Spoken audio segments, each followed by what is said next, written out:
You're going to love this. Trust me. What up, Dragon Ball junkies?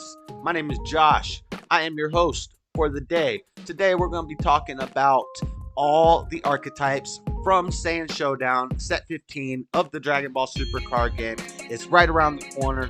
Pre-release for me is next Saturday. So before the new set drops, we're going to talk about all the different archetypes that we've looked at. I've tested almost all of them, so I'm going to give you a little bit of insights on what I think is good, what I think may be meta, probably not going to be meta, or just not going to be seen at all.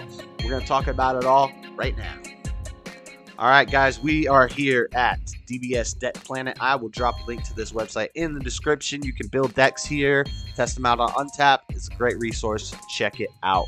First, we're going to be talking about the blue archetypes. So what we're introduced to in blue is Kale and Kaba. We're focusing on U6. We've got the Kale leader and the Kaba leader. So what do these leaders do? What do these decks do? The Kale leader is a ramp deck. It's a ramp deck with a restriction. Once you ramp, you can only play, you can't play battle cards that are under 35k that are not U6. So pretty much your whole deck has to be U6 if you're ramping with the Kale cards, other than you could have a secret rare. You could have a secret rare Hatchiak or something because he's a 40k. So that's what I would run in my deck is Hatchiak. He's a 40k. He's not U6, but he's over 35k, so it's okay. The ramp cards for that archetype are the Caulifla Rapid Riposte, and there's one other one. Some of these other bigger cards, like the 5-drop. The 5-drop is one of your boss monsters, and this is a very good card. Double Strike. It can wipe your opponent's field, ignoring barrier if you play it when you have 7 energy. Your ramp cards are 2 energy. You pay 2 energy, you put it under your leader, and at the end of your turn, and when you're awakened at the end of your opponent's turn, you play one of the cards under your leader into your energy and rest mode. So we have that one to ramp. This is the Unison. I have not tested this Unison out yet. I've been trying different Unisons in the deck, mainly Boo. You can get up to the big 4-drop Boo very quickly with ramp. This card is pretty cool because for 2 energy, you can play out an 8-drop Kefla. That would be your Arrival Kefla, which is not here because this is just blue. Let's see blue-yellow. We have one other big boss monster from this, and it is this SS2 Kefla Lightning Speed. You can Arrival this out for 2 blue and 1 yellow. It's a very good card. It's going to see play. This card will see play in blue decks. I'm telling you, it's a good card. But you can play it out for 3, or with that other card I just showed you, this one, SS Kefla Unending Evolution, you can play that out for 2. Another cool cheeky little trick with this is if your opponent doesn't have too many cards in rest mode, you can play out the secret rare, the Potara secret rare that's Vegito, Kefla, and Zamasu. It's blue-yellow. You can play that out for 2 energy because it's an 8 cost, as long as your opponent doesn't have 6 or more cards in rest, because then it becomes a 5 cost. But this card's pretty cool. And this is your boss monster. We've got, that's the special rare version. We have other ramp cards. Oh, this is another one of your ramp cards. You can use this to ramp.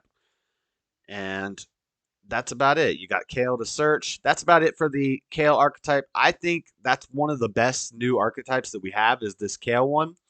But the problem is the leader and the restriction. I think a lot of people are just going to use other blue leaders like Soul Striker or SS4 Vegeta, and they're going to play cards like this and the 5-drop, this one, Rampaging Demon. They'll just play cards like Rampaging Demon and the SS2 Kefla in other good blue decks. So good cards. The leader is not so great. As far as Kaba for blue, Kaba is kind of like Baby. If you know about Blue Baby, it's a counter deck. You're playing on your opponent's turn. You're using counter plays that are also battle cards. You're using counter attacks that are also battle cards. And when you play them on your opponent's turn, with this leader, you get to untap an energy. So, and with blue, you have Sensu Beans, you have D Magics, you have a lot of way to untap energy. and you can play out a lot of things on your opponent's side of the field on their turn. I think this could be a good archetype if somebody cracks it. I tested it. I didn't do great with it, but it was my first build. It was my first time trying the deck.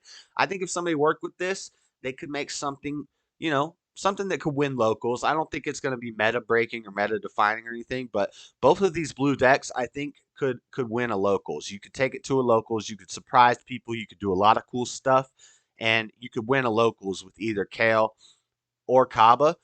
Kaba, I just need to put more time into working with it, but some of the cards that go with it.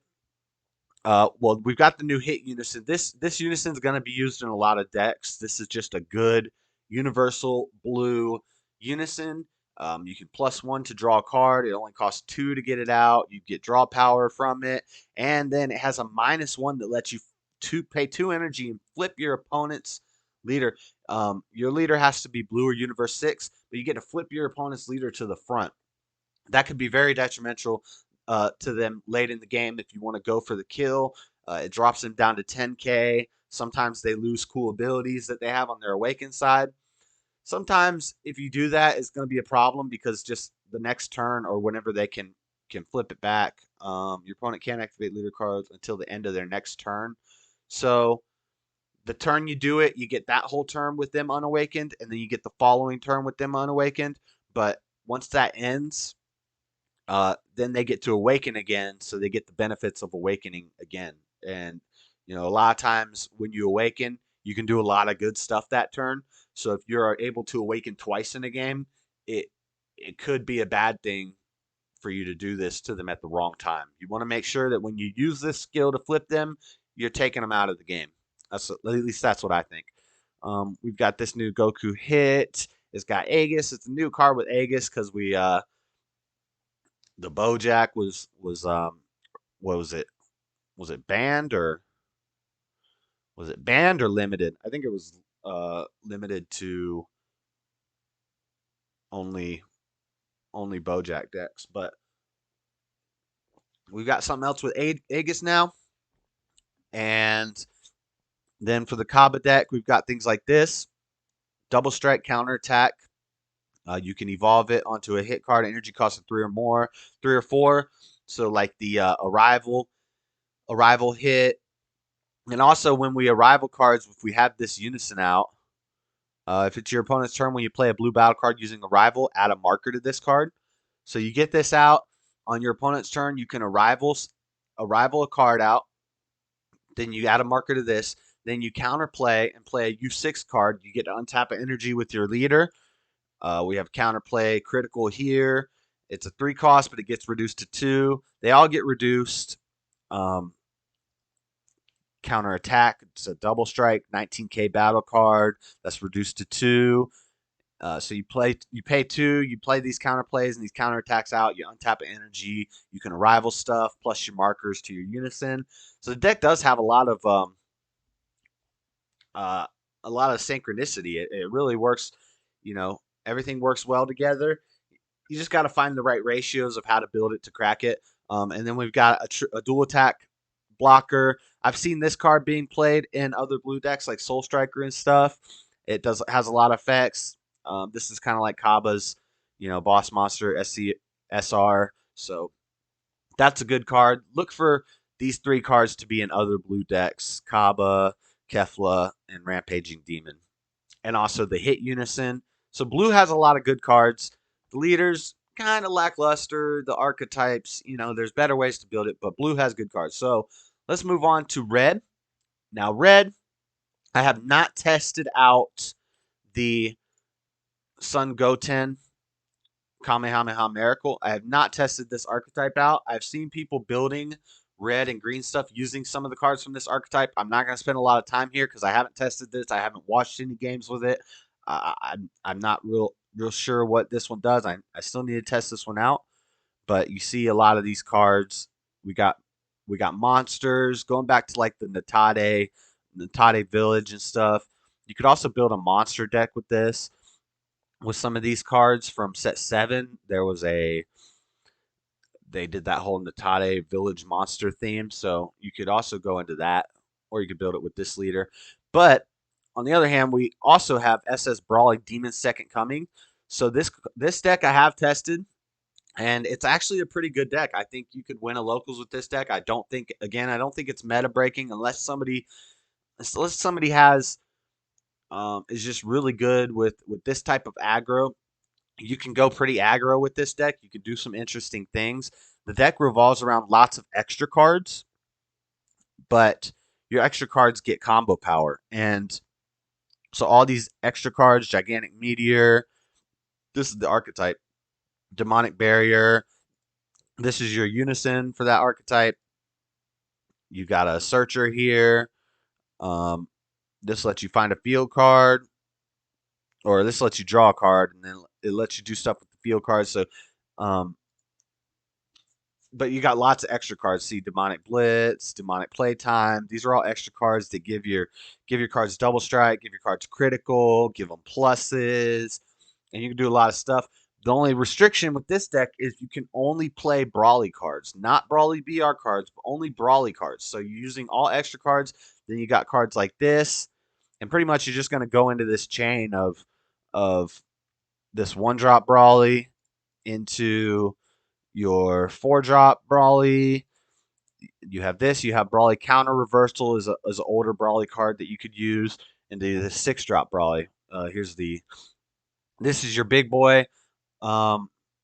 Basically, it's a 35k double strike. It will be dual attack. You can minus something 35k, draw 2 cards, skill, activate battle, skill on a red X card with the 3 or more in hand or drop area, switch this card to active mode. Yeah, so you activate a 3 or more extra card. You draw 2 cards. You switch this to active mode. So now you have a dual attack, double strike, draw 2, remove something, ignoring barrier. Really good card. The problem with this deck, though, is you can only run 1 secret rare in it, and it's the Brawly secret rare. And if you don't see that secret rare in the game, like the games that I played a good bit of games with this deck, and I liked it. The thing is, if you don't see your secret rare, you lose. If you see your secret rare, you win. So you've got one of the Brawly secret rares in there that you can evolve on top of this guy, so you can swing double strike, dual attack, swing 2 times with double strike 35k, and then you can evolve on top of this guy because he's a 35k Brawly with your red secret rare Brawly, and then the game's in your pocket from there. But you got to see that secret rare. So that's the only problem I have with that. But yeah, as far as red goes, I don't know much about this guy, but this Brawly is pretty good. Then we've got green. Green is the worst. We're not going to spend a lot of time on green. I've got videos up testing these.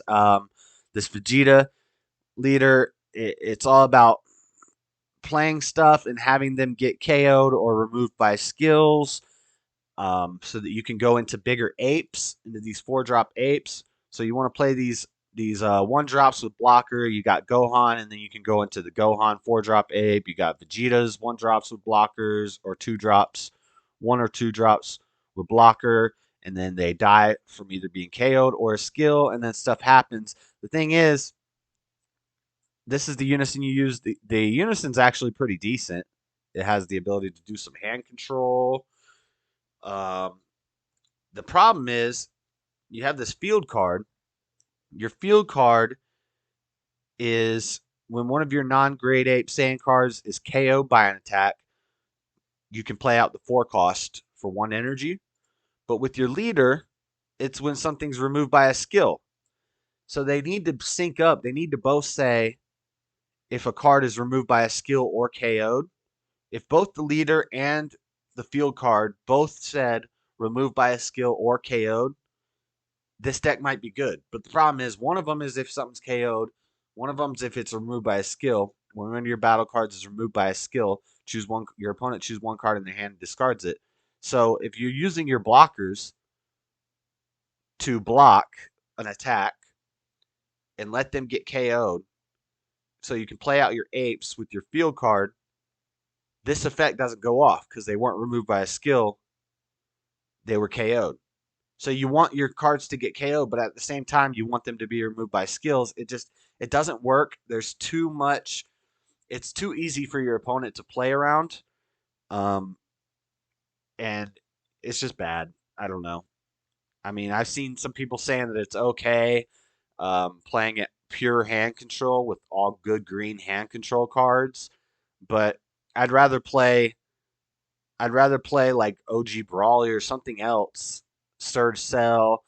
If I'm gonna go all hand control, there's other things I'd rather play than this. But and then the Goku one, it's it's kind of cool. It's thematic. It's cool because your leader gets pumped up ×4, and then it gets reduced power the next turn. So it's very thematic to the show, just like Kaioken. It's Kaioken deck. Goku doing Kaioken training with King Kai on his planet. Real thematic. You know, you've got the King Kai's planet cards, King Kai's training. You've got your field card. It's King Kai's planet. And so it's like you're going to King Kai's planet, you're training, and then you're coming back, and then you go through these different stages of Goku to get to the 1-drop, to the 3-drop, to the big boss card, which is a 5-drop. This is a pretty good card. It's a double strike, dual attack. It's got barrier. It's got deflect. It's got board clearing. You KO stuff ignoring barrier. Uh, but at the end of your turn, this has to go to your warp. So you lose it. So you get to play it out, you use it, and then it goes to your warp. And then the next turn, you've got to go through the whole chain to get this guy out again. And it's a very chain-oriented, combo-oriented deck. You have to go from this to this to this. And these two don't have deflect or well, he has barrier, but they don't have deflect. So your opponent just counterplays either of these two as you're trying to get up the chain, and you never get to your big guy. That was the problem I ran into. And even once you get your big guy, he ain't gonna stick on the field. He's gonna go to the warp, and you're gonna have to do it all again next turn. So you've gotta move up through these Gokus, and it's kind of irritating. Too combo oriented, but the theme is nice. It's kind of cool. You know, if you just like playing fun, thematic decks and just having fun with your friends, this Goku's all right for that. But I wouldn't be taking him to any tournaments. For yellow, uh, now yellow, I've tested out this Great Ape Son Gohan. This is actually, you know, it's a decent deck. It's kind of slow. You know, I got kind of bored when I was playing it. My opponent seemed like they were kind of bored when they were playing against it. But you pretty much, I just built it with good yellow cards, lots of good yellow cards, and you know, you have a bunch of good yellow cards in here, and you're playing out all these cards that have blocker and they're very defensive. You have this card is just going to be a good yellow card. This actually isn't for the archetype; it's for the other archetype. But you're playing field cards. You're relying on your forest fire and you have one other field card. You play field cards that's similar to launch. Every time you play a field card or a field card gets removed from either battle area, you can flip your leader back and forth, back and forth, back and forth. Every time you flip, you untap an energy, you draw a card. But you can't do it twice in a turn. So you'd flip, and then on your opponent's turn, you would flip back, and then your next turn, you flip again, and you just keep flipping back and forth. And it's kind of cool. This is a good card, blocker counterplay. I'm seeing this card being put in other decks. A counterplay that's also a blocker body. If you have a lot of yellow extra cards in your battle area, energy area, and drop area, this can become a 1-cost. So a 1-cost counterplay. It's like a Crusher Ball, but it's also a 5K blocker. It's actually pretty good. I've seen that been put in other decks. This is like a boss monster that I did not try in my build of the Gohan, and I needed boss monsters, so I might have to put this guy in it. It's not letting me. Here we go. Deflect blocker, double strike. It's just the problem I had with this Gohan deck was nothing. I didn't have a good strong boss card. I was using the Son Goku from the last set, the yellow one. Which is a really good card, but you still need something that can do a lot of heavy damage and get through that. But anyway, that's it for the Gohan archetype. And then we have Turles, a Cursed Power. So I have not built this. I have not tested this, but I have watched some games with it on Untap. I've spectated some games, and I've also heard people talking in the community. and they're saying that this is one of the best decks from the next set, one of the best archetypes. So it's very similar to the green Turles, but different. It's basically low to the ground, flooding the board with a bunch of 15Ks. I think they're actually even smaller than 15Ks. Yeah, like 5Ks. You got the Rosins, the Lakisis, 5K, 5K. They're small, but they get pumped up. Then we got a 15K here. We got a 15K here, 9K, 4K. So lots of small cards, but they get pumped up by other cards to be bigger. And they're coming in and out of the field different ways. So I haven't tried this one yet, but people have been saying that it's one of the strongest from the next set, from set 15. Just has the ability to go real wide and real aggro, and it's hard to stop. So I'm going to have to test it out. Let me know if you've tested out Turles in the comment section and if you agree that it's one of the better decks. So keep your eyes out for Turles. And this card right here, this is going to be used. It's going to see play in other decks. It's basically a Nimbus. Your opponent can only attack with battle cards one more time for the turn. See, this is just as good as that secret rare Pan. Like, one yellow energy, not just as good, but you have to have a yellow leader, but you don't have to pitch anything. And it also has to activate Mattel to put in rest mode, ignoring barrier one of your opponent's cards. This is a really good card. This is going to be a staple in a lot of yellow decks. Watch. That's it for yellow, though. Now we've got black. Yeah. Last but not least, we have black and black. So first things first, Finn. I think Finn is the best deck from the next set, hands down. I think Finn is where it's at. Finn will be meta, I think. I could be wrong. We'll see. But I've played against Finn. I've played with Finn. It's a very strong deck. The games that I played with it, I didn't feel threatened at all. I felt fine the whole game. Sometimes not even getting down below 6 life and just destroying them. You're ripping their hand with Miras. Once you start doing the Mira chain, you can do the Mira chain every turn, and you're warping 3 cards from their hand and swinging with a double strike like infinite. Not to mention, they can't keep a battlefield going because every battle card they play, if they play battle cards, they're playing into you. As soon as they play a battle card, you got something to steal. You're awakening. Your leader's plussing. Your leader's getting skills off the cards that you're stealing from them. I've had a triple attack 20K leader. I've had a I've had a double strike leader that was 25K. So your leader can do crazy stuff. You're keeping their board clear. You're stealing their cards. You're stealing their unisons. You can steal their unisons. That's one of the most broken things about this deck. You have access to. You have floodgates in the form of absorption of doom. Can stop. They can only attack 2 more times for the turn. You've got this card, which steals cards. This is the 2-drop. Is it the one that steals unisons? I'm looking for the one that steals unisons. Choose one of their battle cards. No. One of these cards, this one. This one, you can combo it. You can steal their unison. You put this under the... Yeah. When this card is played, choose one of your opponent's unison. You combo it, then you play it. Then you put the unison card underneath it. You can't combo it off again. You can't combo it after that, so you can't just kill their unison. But at the end of the turn, they get their unison back skillless with only 2 markers on it. So they pay 4 energy to get that big boo out, that blocker boo that everybody hates, and then you just steal it. It plays back to their side skillless with 2 markers on it. They can get its skills back by minusing it.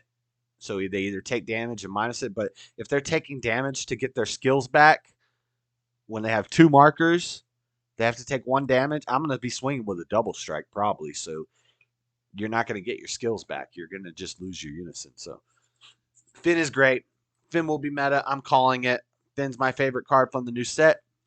But we've also got, and I've got gameplay. I've got gameplay videos of a lot of these decks that we're talking about on the channel, so check them out. Last but not least, I have not tested this yet, but it's not a new archetype. It's an addition to last set's Xeno Shadow Dragons, similar to how they did with the yellow Sin archetype. They came out first with a more control variant, and you could play the long game with it. And then the following set, they came out with more yellow Sin cards, and they allowed you to play a more aggro route. This is the same way. They introduced us to, in the last set, they introduced us to Sin Xeno, and it's mostly a mill deck, a controlling mill deck. In this set, they give us more cards that you can put into the deck if you want it to be more of an aggro deck. You've got this new boss monster. He's a triple strike. You can play him for 2, a 30k triple strike that you can play out for 2 if you meet the requirements. We've got some new extra cards that count as Shadow Dragons, because if you played Sin Xeno, whenever you use these, your leader lets us use these for free, and they make our opponent mill a card when we do it. So we've got the Ice Ray, we've got the Flame Shot, we've got the boss monster, we've got Nova, introducing Nova and Ice Shenron. I have built a new, and we have also Rage. So Rage, Nova, Ice. This card looks pretty cool. What is this? Ultimate minus energy Powerball. Oh yeah. This is the one that choose one of your opponent's battle cards, 15,000 power or less, ignoring barrier, and send it to its owner's warp. Choose one of your black leader cards, gets plus 15,000 power. It's a counterattack. You can kill a card, ignoring barrier, 15,000 or less, or you activate battle and one of your cards gets plus 15,000 power. So this card is good for the deck. Nice little pump up, but I don't think it counts. Oh yeah, it does gain Shadow Dragons in all areas. So yeah, that'll be used in the Sin deck. So we're gonna have to try out the new Sin Xeno with all these new cards, make it more aggro build, test it out. But let me know if you tried it in the comments, if you like the old more mill style better, or if you like going more aggro with these Novas and these Omega Shenrons. Have you got this boss card out? If so, was it good? But that is it, guys. That is all the archetypes coming up, what I think of them, what's good, what's not so good, what's just crap. So that's all. Okay, guys, those are all the new Saiyan Showdown archetypes. Real fast overview of what's good and what's not. Let me know what you think in the comment section. Please drop a thumbs up on the video if you liked it, and share it somewhere. Share it wherever, I don't care. Subscribe to the channel, hit the bell, you'll know whenever I make new videos. You guys can catch live gameplay, me testing out these decks, playing Mario Maker, things like that, over on twitch.tv/Dragonball Junkie. I got a video and a playlist. You guys can check those out. Until next time, I will catch you later. I'm out. Peace.